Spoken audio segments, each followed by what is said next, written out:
တူရီတူမတွေအားလုံးမင်္ဂလာပါနော်ဦးလေးဒီနေ့ပြောပြချင်တယ်လဲဗာလဲဆိုတော့ရသော်ဘုရားသခင်ကိုရမြတ်ကြီးကနော်ဒီဖက်ခုနယဟန်ဆိုဘုရားလက်တော်ဖက်ခုနယဟန်ဆိုရှိနော်ဖက်ခုနယဟန်ခုနလိုနော်ယောဂပြင်းထန်ခံစားပြီးတော့တေကန်နေပြီပေါ့နော်ပြောရတော့တေကန်နေပြီအဲ့ဒီအချိန်မှာမြတ်စွာဘုရားနဲ့ရှင်အနန္ဒာနော်ကြွသွားတယ်နော်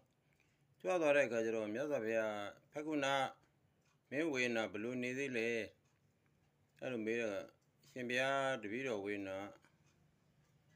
မသက်တာပေါ့ဗျာတိုးလို့ဆိုတာလာပါတယ်ဗျာအေးကွာမင်း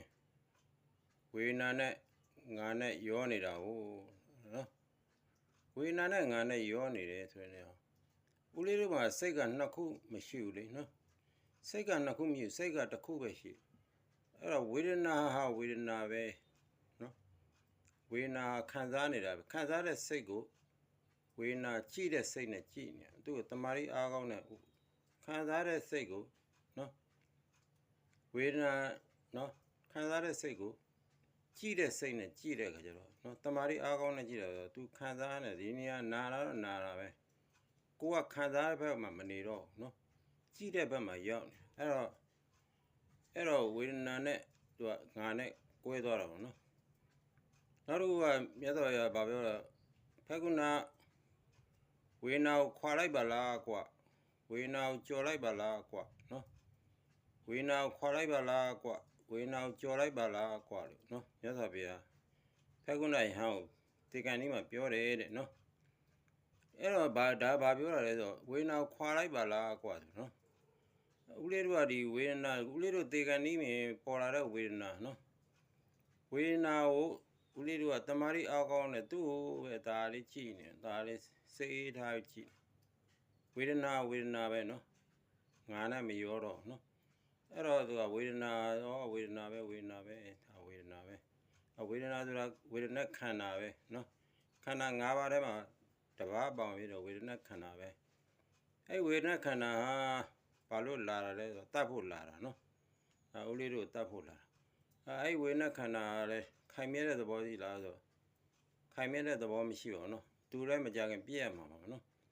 အဲ့တော့ဝေဒနာအပြည့်နော်ပြည့်ရမှာပဲဝေဒနာပြည့်တာနဲ့နော်ခိုင်မြဲတာမရှိဘူးဝေဒနာအပြည့်ပဲခိုင်မြဲတဲ့သဘောမရှိဘူးအဲ့ဝေဒနာကဒုက္ခဆင်းရဲတာပဲနော်အဲ့ဝေဒနာကကိုလိုချင်လို့ရတာလည်းမဟုတ်ဘူးနော်အဲ့ဒါဝေဒနာလေးတွေကငါ့ကိုငါဟာငါ့ဥစ္စာမဟုတ်ဘူးဆိုပြီးနော်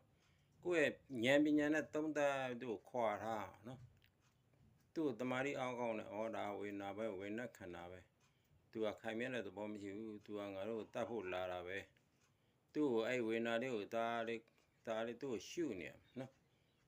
ကိုကကြည့်တဲ့စိတ်ဘက်ကလေးခံစားတဲ့ဘက်စိတ်မထားဘဲနဲ့ကြည့်တဲ့ဘက်ကလေးစိတ်ထားလိုက်ရင်ဝေဒနာခွာသွားတာနော်ခွာသွားတော့အဲ့ခွာသွားပြီးရင်ဝေဒနာနော်ဆုံးသွားရင်ဝေဒနာကြော်သွားမယ်နော်အကြော်သွားရင်အဲ့ဒါမြတ်စွာဘုရားပြောတယ်ဝေဒနာခွာလိုက်ပါလားကွာဝေဒနာကြော်လိုက်ပါလားဆိုဝေဒနာခွာတိုင်းနောက်ဆုံးဝေဒနာကြော်သွားမယ်နော်ဝေဒနာတစ်ကြိမ်ကြော်သွားမယ်နှစ်ကြိမ်ကြော်သွားမယ်အဲ့လိုကြော်သွားမှာနော်ဒါကတော့ကိုကြိုးစားတဲ့ပုံမှာမူတည်ပါနော်အားလုံးကျေးဇူးတင်ပါတယ်တာတို့